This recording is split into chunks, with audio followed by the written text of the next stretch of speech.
Raise your hand if you're currently dealing with a seemingly difficult employee. Now, this person is constantly making passive-aggressive statements or dismissive comments, or just outrightly disregarding or ignoring your directives. In your mind, you're wondering, what the heck have I done to upset this person so much? There are some strategies that can help you navigate this. And in this video, that's what I'm going to be talking about. So if you're currently on this boat, keep watching.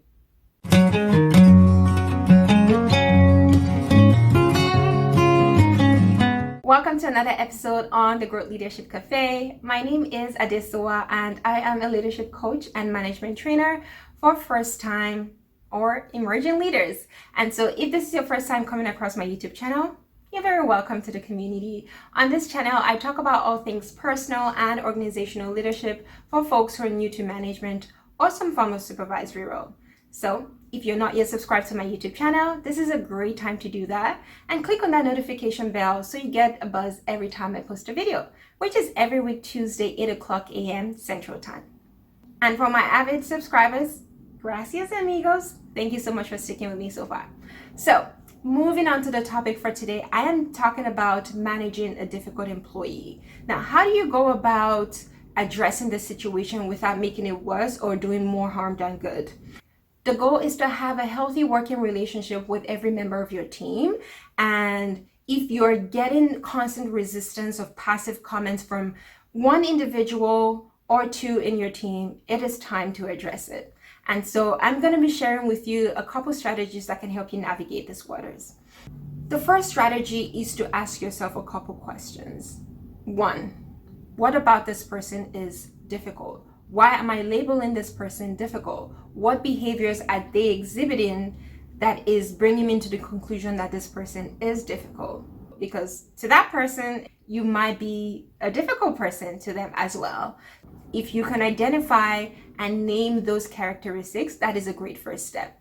The second question I want you to ask yourself is, what is the root cause of this situation? So in doing that, when did you start noticing this behavior, right? What happened that day that made that person exhibit or respond to you in that certain way? So maybe just backtrack a little and think about when you started noticing this behaviors or comments or whatever from this person. The third question you want to ask yourself is, what is the main problem here? So if you understand the behaviors that this person is exhibiting, you can backtrack to when you started observing these behaviors and the situations that happened on those respective days that you got some form of, unfriendly response from this person.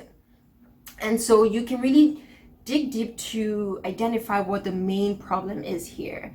And the fourth question you should ask yourself is, what is the effect of this person's actions or behaviors on the rest of the team, right? Because their actions, whether deliberate or not, other people are picking up on that energy. And so if you're letting things slide with that person or just ignoring it, somebody else is picking up on it and is going to start doing the same thing because they're seeing that person A is doing it and no one's saying anything, and so I'm going to do it as well. So you don't want to put yourself in a situation where you're having a lot of team members be deliberately being very resistant to you. That is not going to help you. That is not going to help your team grow. That is not going to help with the productivity and the outcomes that your team is working on.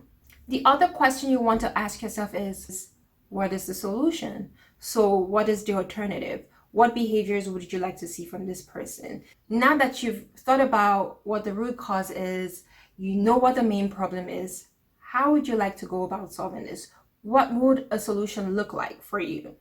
If you can be very honest with asking yourself these questions, then you're off to a great start. The next strategy is to address it. Because don't think it's going to go away. You're not just going to wait it out, and if you ignore it enough, the person will stop doing it.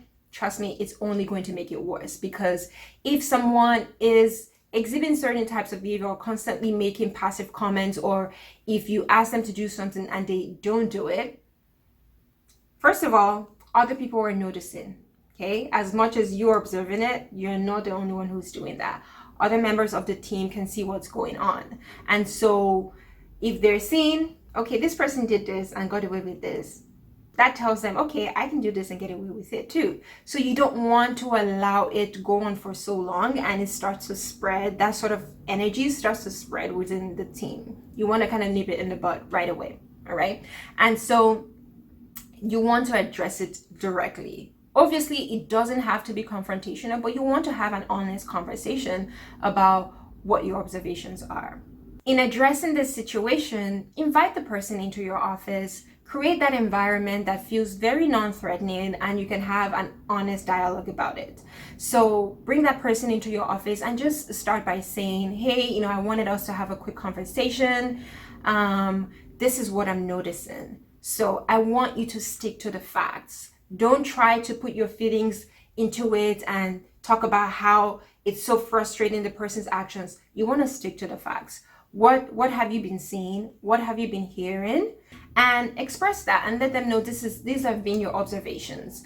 And ask them, I want to hear from you as well. I don't want to make any assumptions. So that's why I'm having this conversation, just to get to understand what's going on and, how we can move away from this and resolve this situation. So give the person the room to really explain, because you only know a minuscule aspect of your team's lives. So you don't know what's going on. There might be other external factors that are influencing that person's behavior that you're not even seeing. So it's always important that you create the atmosphere for that person to feel safe enough to share that information with you. Even though it might be difficult for you to hear, you still want to listen. And then ask the person, it's like, I hear you and I appreciate you for saying all of these things to me. So really validate their feelings and what they've expressed to you. And so ask them, like, okay, how do we move on from this?